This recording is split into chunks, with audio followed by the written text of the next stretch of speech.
पुष्कर सिंह धामी का कमाल। केदारनाथ जीतने के प्लान से मचा दिया धमाल। केदारनाथ में भी होगा हरियाणा चुनाव वाला हाल। कांग्रेस की हार के लिए खुद कांग्रेसी होंगे जिम्मेदार।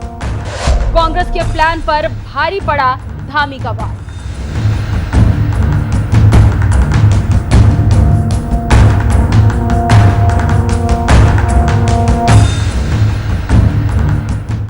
नमस्कार, आप देख रहे हैं एनएमएफ न्यूज। आपके साथ मैं हूं खुशबू राय। महाराष्ट्र और झारखंड में होने वाले विधानसभा चुनाव के साथ ही 15 राज्यों में होने वाले उपचुनाव का भी ऐलान चुनाव आयोग ने कर दिया है। इसमें उत्तराखंड की केदारनाथ सीट सबसे चर्चित सीटों में से एक है। शैला रावत की मृत्यु के बाद से ये सीट खाली हुई और तब से ही इस सीट पर दोनों ही बड़ी पार्टी यानी कि बीजेपी और कांग्रेस की पैनी नजर बनी हुई है।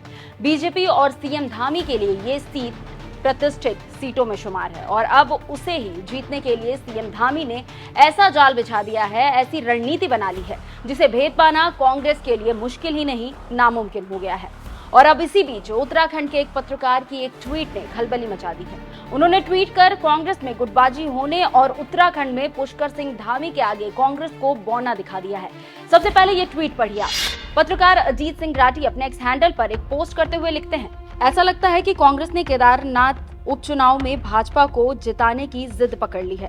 प्रत्याशी चयन की राजनीति ने कांग्रेस को बैकफुट पर धकेल दिया है। ऐसा लगता है कि कांग्रेस के बड़े नेता सीएम पुष्कर सिंह धामी के पेरोल पर आ गए हैं। वो आगे लिखते हैं, अब तस्वीर देखिए, कांग्रेस के एक बड़े नेता के हल्द्वानी और गोलापार में सरकार करोड़ों के काम रेवड़ियों की तरह बांट रही है। एक बड़े नेता फ्री के सरकारी बंगले में रह रहे हैं तो सरकार से कैसे लड़ेंगे। प्रदेश प्रभारी कुमारी सैलजा ने भी कम उदम नहीं काटा है।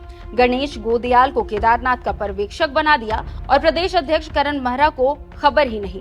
सबका गंतव्य अलग अलग दिशाओं में होने से गाड़ी में खराबी आना संभव है। राहुल गांधी जी कैसे करोगे अब इस ट्वीट को लेकर कई तरह के कयास लगाए जा रहे हैं। इस ट्वीट से पहले की कहानी आपको बता दें। दरअसल खबर यह है कि चुनाव की घोषणा के बाद से ही कांग्रेस में गुटबाजी का दौर शुरू हो गया। प्रदेश प्रभारी कुमारी सैलजा और प्रदेश अध्यक्ष करण महरा के बीच ठन चुकी है। हालात ये है कि कांग्रेस प्रभारी सैलजा ने गणेश गोदियाल को केदारनाथ का पर्यवेक्षक बना दिया और प्रदेश अध्यक्ष करण महरा को बताया तक नहीं।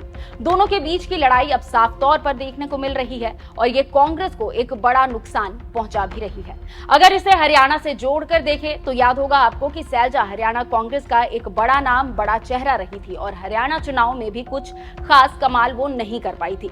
अब जिस तरह से वो उत्तराखंड के लिए काम कर रही है उससे तो यही लग रहा है कि केदारनाथ का भी हाल हरियाणा चुनाव जैसा होने वाला है। इस ट्वीट में अजीत सिंह राठी ने एक नेता की बात की जिसे सरकारी बंगला मिला हुआ है। बताया जा रहा है कि कांग्रेस से एक विधायक है प्रीतम सिंह, जो है तो विधायक लेकिन मंत्रियों वाले सुख भोग रहे हैं। इस आलीशान बंगले को छोड़ने के लिए विधायक जी खुद तैयार तो नहीं है।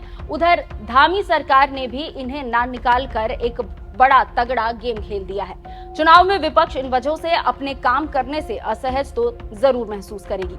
कुल मिलाकर अगर देखा जाए तो कांग्रेस के अंदर गुटबाजी और सरकार के रहमो करम पर पल रहे कांग्रेस के कई नेता इस बात का सबूत दे रहे हैं कि केदारनाथ जीतना कांग्रेस के लिए आसान नहीं होने वाला है, क्योंकि उस जीत की कुर्सी पर बैठने के लिए कांग्रेस को पहले बीजेपी और फिर अपने खुद के नेताओं से भी लड़ना होगा। इधर पुष्कर सिंह धामी के नेतृत्व में बीजेपी यहाँ पर उपचुनाव लड़ रही है, उपचुनाव के मैदान में उतरी हुई है और जिस तरह से सीएम धामी ने राज्य में काम किया है वो कहीं ना कहीं चुनाव में बीजेपी के लिए संजीवनी साबित होगा। इन सब के बीच ये दाढ़ी वाला छोटा चिंटू कौन है उसका पता अब तक नहीं चल पाया है, लेकिन ये बात तो तय है कि कांग्रेस के बैकफुट पर आने का ये बड़ा कारण हो सकता है। वहीं दूसरी तरफ कांग्रेस का अंतरकलह और धामी के बिछाए गए जाल में फंसे नेता चुनावी मैदान में निहत्थे ही साबित हो सकते हैं। खैर, जिस तरह से धामी ने अपने मोहरे बिठाए हैं और बड़ा राजनीतिक चाल चला है उस पर आपकी क्या राय है? क्या लगता है केदारनाथ सीट जो है वो बीजेपी जीत पाएगी? अपनी राय हमें कमेंट कर जरूर बताएं। नमस्कार।